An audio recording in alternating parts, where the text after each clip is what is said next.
السلام علیکم ورحمۃ اللہ وبرکاتہ۔ محترم ناظرین، مسلمانوں سے ابھی نہیں بلکہ 10 سال بعد ووٹ کا مطالبہ کروں گا۔ وزیر اعلیٰ آسام ہیمنتا بسوا سرما نے کہا کہ بی جے پی کو ووٹ دینے کے کچھ معیار ہے۔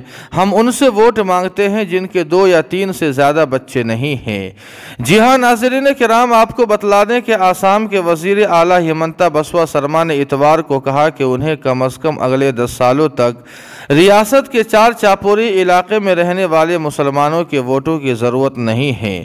آسام میں 4 چاپوری دریائے برہم پترا اور اس کے معاون ندیوں کا ایک علاقہ ہے جو سیلابی اور میدانی تلچھٹ پر مشتمل ہے۔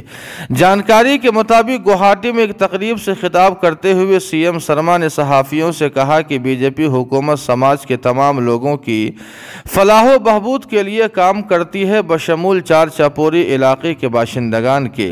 البتہ میں انتخابات کے دوران ان سے ووٹوں کا مطالبہ نہیں کروں گا۔ سرما کے مطابق مسلمانوں سے بی جے پی کو ووٹ دینے کی اپیل صرف اس صورت میں کریں گے جب وہ بچوں کی شادیوں کو روکے، خود کو بنیاد پرست موقف سے دور رکھے اور اپنی بیٹیوں کو اسکول بھیجے وغیرہ وغیرہ۔ انہوں نے کہا کہ بی جے پی کو ووٹ دینے کے کچھ معیار ہے اور ہم انہی سے ووٹ مانگتے ہیں جن کے 2 یا 3 سے زیادہ بچے نہیں ہیں۔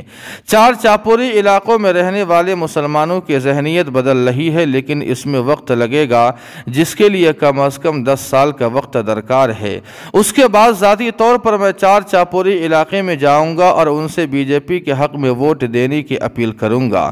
وزیر اعلیٰ نے یہ بھی دعویٰ کیا ہے کہ آسام کے لوگ اپنی مرضی سے نریندر مودی کو ووٹ دیں گے اور ریاست کے ووٹر اگلے سال بڑی تعداد میں نریندر مودی کو ووٹ دیں گے اور 2026 میں مجھے ووٹ دیں گے یا نہیں، یہ ایک دوسرا پہلو ہے۔